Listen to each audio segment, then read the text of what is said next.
Shalom, sahabat Renungan Kristen TV. Selamat datang di channel ini.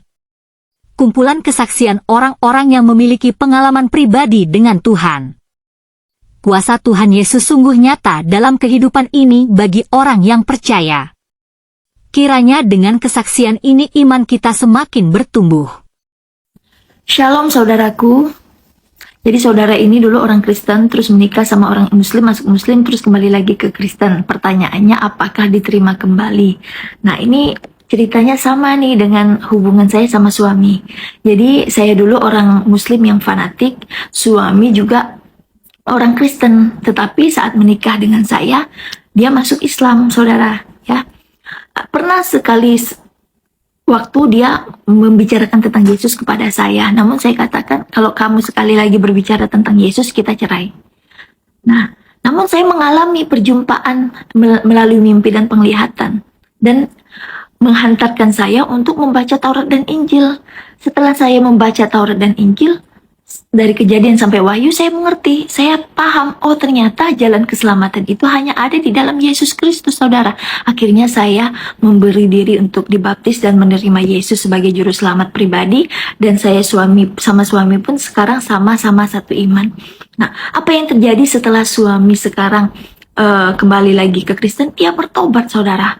Ya, dia melakukan betul-betul menunjukkan kepada Allah bahwa dia betul-betul bertobat dengan setiap hari mencari kemuliaan Allah, ya, membaca firman Tuhan, melakukan firman Tuhan. Dia juga mengambil bagian puasa untuk Tuhan gitu loh, untuk kemuliaan nama Tuhan.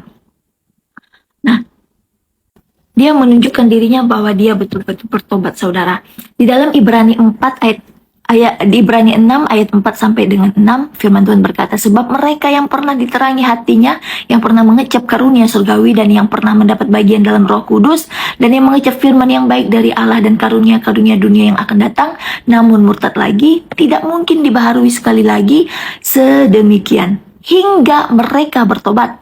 Sebab mereka menyalibkan lagi anak Allah bagi diri mereka dan menghinanya di muka bumi. Jadi saudara, saat saudara itu dulu meninggalkan iman kepercayaan saudara, saudara kehilangan keselamatan.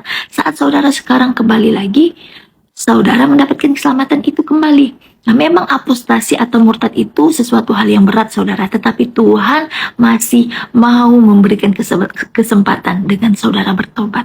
Jadi dalam hal ini, saudara, pertobatan yang dimaksud adalah saudara itu benar-benar menyesal dan berkomitmen untuk tidak meninggalkan Allah, ya. Di dalam Yesaya 1 ayat 18 berkata, marilah, baiklah kita berpekara. Firman Tuhan, sekalipun dosamu merah seperti kirmizi, akan menjadi putih seperti salju. Sekalipun berwarna merah seperti kain kesumba, akan menjadi putih seperti bulu domba. Ya. Jadi saudara, saat saudara sekarang betul-betul kembali lagi, jangan pernah saudara murtad lagi, dan betul-betullah menunjukkan bahwa saudara mencari kemuliaan. Firman Tuhan berkata, Yohanes pasal 15 ayat 16, bukan kamu yang memilih aku, tetapi akulah yang memilih kamu, dan aku telah menetapkan kamu, supaya kamu pergi dan menghasilkan buah, dan buahmu itu tetap, supaya apa yang kamu minta kepada Bapa dalam namaku, diberikannya kepadamu. Puji Tuhan, kesaksian yang luar biasa, saudara. Jika di antara saudara saat ini masih ada yang merasa tidak layak atau ragu, ingat, Anda masih punya kesempatan untuk diselamatkan. Tuhan Yesus telah mengorbankan dirinya. Pikul dosa kita semua dari ketidaklayakan akibat dosa-dosa itu. Tuhan memberikan kesempatan bagi siapapun yang mau bertobat. Berbaliklah dari jalan-jalan sesat dan jadikan Tuhan Yesus sebagai juru selamat pribadi saudara.